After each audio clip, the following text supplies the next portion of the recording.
நம்ம அந்த ஊர் மக்கள் கிட்ட விசாரிக்கும் போது அந்த சிலைகள் திருடு போனதாகவும் சொல்றாங்க. இந்த இடத்துல இருக்குன்னு சொல்லி கூட்டிட்டு வந்தாங்க. தெரியலையா?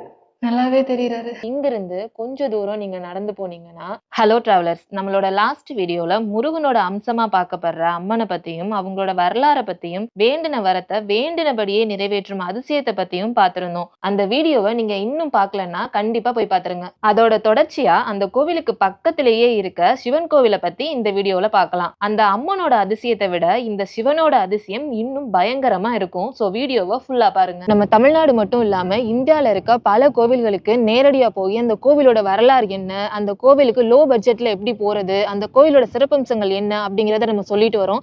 அந்த வரிசையில நம்ம புதுக்கோட்டை சீரிஸ் ஒன்று ஸ்டார்ட் பண்ணோம். அதுல முதல் 2 கோவிலா தேனிமலை குமரமலை அப்படிங்கிற கோவிலை பத்தி பார்த்திருந்தோம்.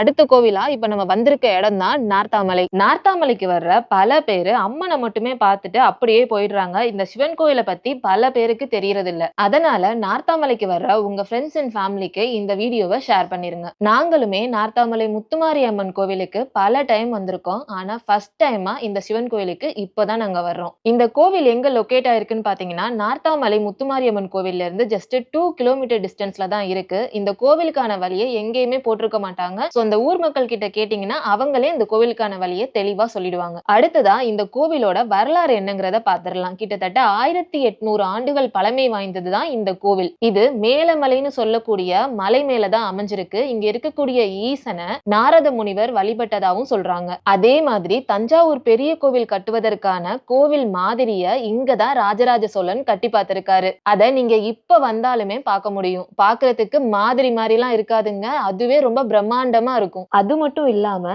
தமிழகத்திலேயே வேசரா பாணியில கட்டப்பட்ட ஒரு முழுமையான கோவில்னா இந்த கோவில கூட சொல்லலாங்க. இந்த கோவிலோட கட்டமைப்பு பாத்தீங்கன்னா வட இந்தியாவின் நாகர கலைபாணியிலையும் தென்னிந்தியாவோட திராவிட கட்டடக்கலையும் சேர்த்த மாதிரி ஒரு கலவை அமைப்புல தான் இந்த கோவிலோட கட்டடக்கலை இருக்கும். அதே மாதிரி அந்த கோவிலோட கோபுரத்தை பாத்தீங்கன்னா வட்ட வடிவில நம்ம தென்னிந்திய திராவிட கட்டடக்கலைக்கு ஏத்த மாதிரி அடுக்கடுக்கா இருக்கும். அதனாலதான் இந்த கோவிலை முழுமையா வேசரபாணியில கட்டப்பட்ட கோவில்னு சொல்றாங்க. அடுத்ததா இந்த கோவிலுக்கு நீங்க வர்றீங்கன்னா முக்கியமா என்னென்ன பார்க்கணும் அப்படிங்கிறத நான் சொல்றேன். இந்த மேலமலைக்கு நீங்க வந்ததுமே நீங்க கார்ல பைக்ல வர்றீங்கன்னா நீங்க மலை அடிவாரத்திலேயே நீங்க பார்க்கிங் பண்ணிக்கலாம். அங்க இருந்து கிட்டத்தட்ட ஒரு 2 கிலோமீட்டர் நடந்து நீங்க மலை ஏறி தான் போய் சாமியை பாக்குற மாதிரி இருக்கும். போற வழியிலேயே நீங்க ஒரு வேலை பார்க்கலாம். அந்த வேலுக்கு ஆப்போசிட்லயே ஒரு விநாயகர் கோவில் இருக்கு. இந்த மாதிரி விநாயகர் கோவிலுக்கு ஆப்போசிட்ல ஒரு வேல் இருக்கதை நான் இங்கதான் பார்த்தேன். இதுக்கு முன்னாடி நீங்க எங்கேயாச்சும் பார்த்திருக்கீங்க அப்படின்னா மறக்காம கமெண்ட்ல சொல்லுங்க. அதை அப்படியே கடந்து போயிடாதீங்க.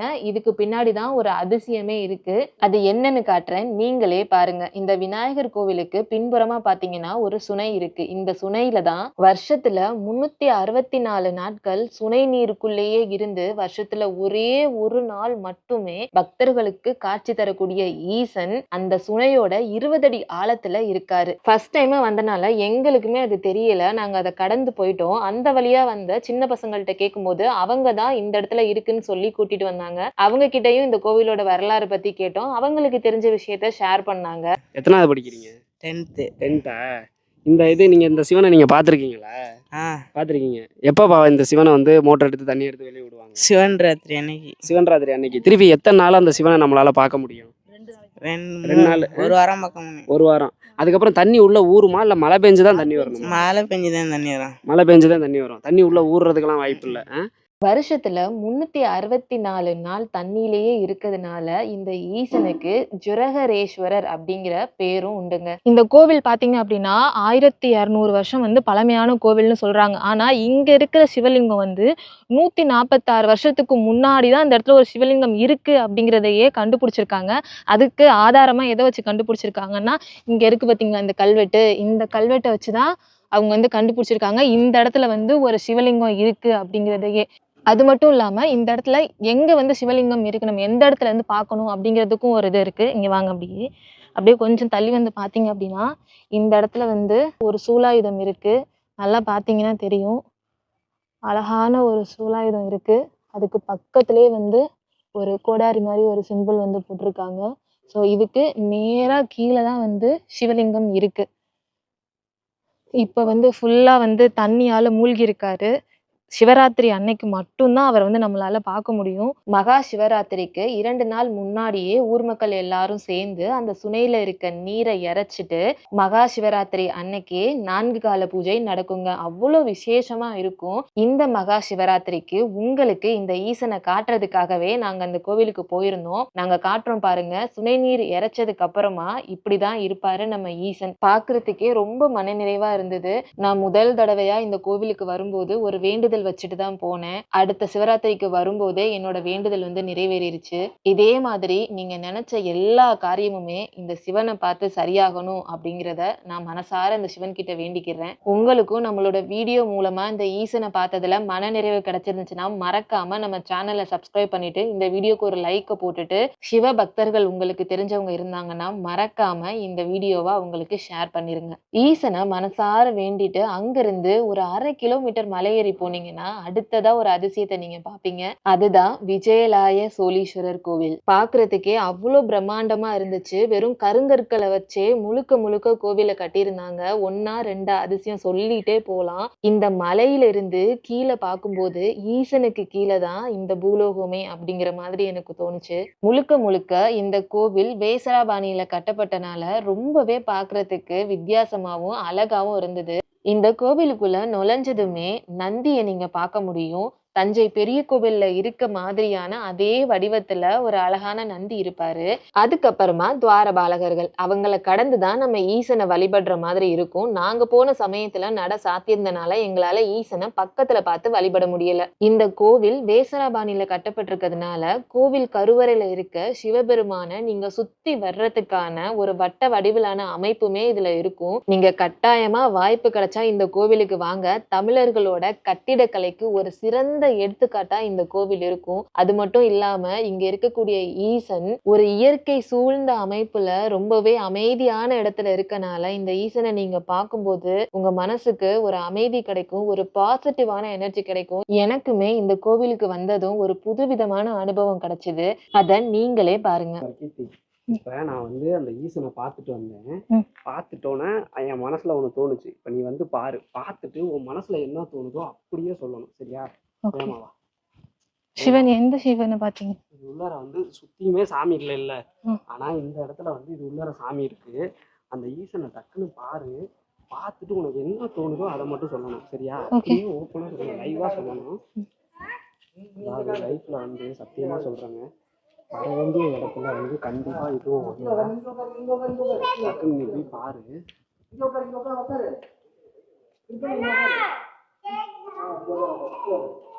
தெரியுதா? தெரியுதா? தெரியுதா? என்ன மாதிரி தெரியுதா தெரியலையா? நல்லாவே தெரியுறாரு. ரொம்ப இருட்டா இருக்கு தானே? ஆமா. உனக்கு என்ன ஃபீல் ஆகுது?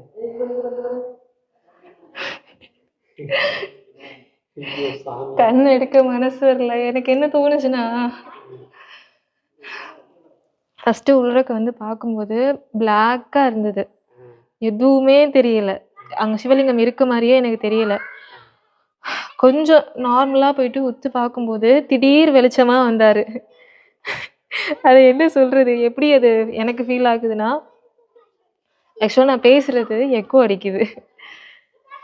அது எப்படி எனக்கு ஃபீல் ஆனிச்சுன்னா, கண்டிப்பா நம்ம வாழ்க்கையில ஏதோ ஒரு விஷயம் இருட்டு மாதிரி ஃபீல் பண்ணுவோம்ல, எதுவுமே இல்லை, எதுவுமே நிலைச்சு இல்லை, எதுவுமே நமக்கு கிடையாது அப்படின்னு சொல்லி லைஃப்ல வந்து உடஞ்சி உட்காந்துட்டு இருக்கும்போது நான் இருக்கேன் அப்படின்னு சொல்லிட்டு சிவபெருமான் வந்து ஒரு ஒளியா வருவாருன்னு நினைக்கிறேன். அதுதான் வந்து எனக்கு வந்து இங்கே ஃபீல் ஆனிச்சு. சத்தியமா நான் வந்து டக்குன்னுலாம் எமோஷ்னல்லாம் ஆக மாட்டேன்.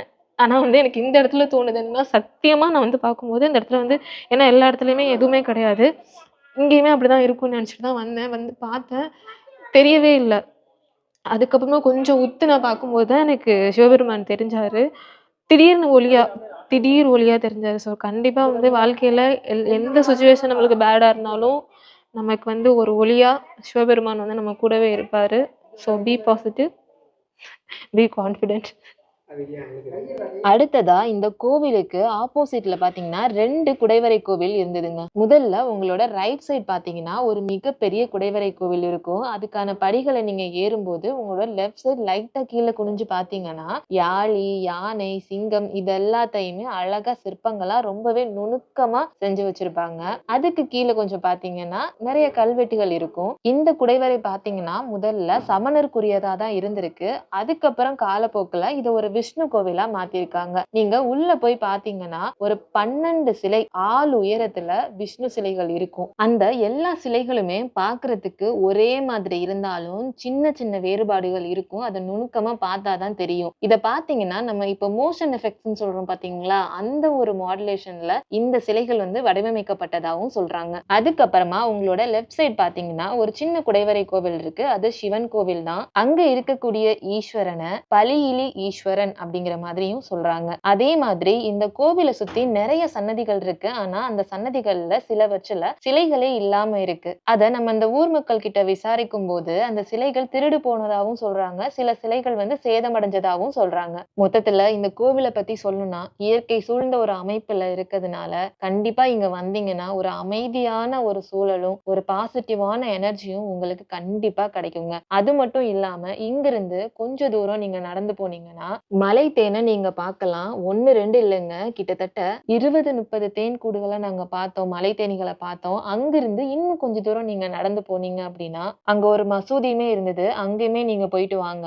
நல்ல ஒரு எக்ஸ்பீரியன்ஸ் உங்களுக்கு கிடைக்கும். இந்த மலையில நிறைய போட்டோ ஷூட், அதுக்கப்புறம் பாத்தீங்கன்னா நிறைய மூவிஸ்க்கான சின்ன சின்ன சீன்ஸ் எல்லாம் இங்க எடுத்திருக்காங்க. நீங்களுமே நல்லா எக்ஸ்ப்ளோர் பண்ண முடியும். இதுக்கு கீழேயுமே 2 3 சின்ன சின்ன கோவில்கள் இருக்குன்னு சொல்லி சொன்னாங்க. பட் எல்லாத்தையும் ஒரே வீடியோல நம்மளால கவர் பண்ண முடியல. இந்த வீடியோவோட ஃபர்ஸ்ட் பார்ட்ல நம்ம சொல்லியிருந்த மாதிரியே இந்த நார்த்தாமலையில 9 மலைக்குன்றுகள் இருக்கு. அந்த 9 மலைக்குன்றுகள்லயுமே ஒவ்வொரு அதிசயம் இருக்கு அப்படிங்கறத சொல்லியிருந்தோம். அதுல நார்த்தாமலையையும் மேலுமலையை பத்தி தான் நம்ம இந்த வீடியோல பார்த்திருந்தோம். சோ கண்டிப்பா புதுக்கோட்டையில இருக்க நார்த்தாமலைக்கு நீங்க வந்தீங்கன்னா நீங்க நிறைய விஷயங்களை எக்ஸ்ப்ளோர் பண்ணிட்டு போலாம். இதே மாதிரி அடுத்ததா நம்ம புதுக்கோட்டை சீரீஸ்ல எந்த கோவிலை பத்தி போடணும்னு நீங்க நினைக்கிறீங்களோ அந்த கோவிலை கமெண்ட்ல சொல்லுங்க.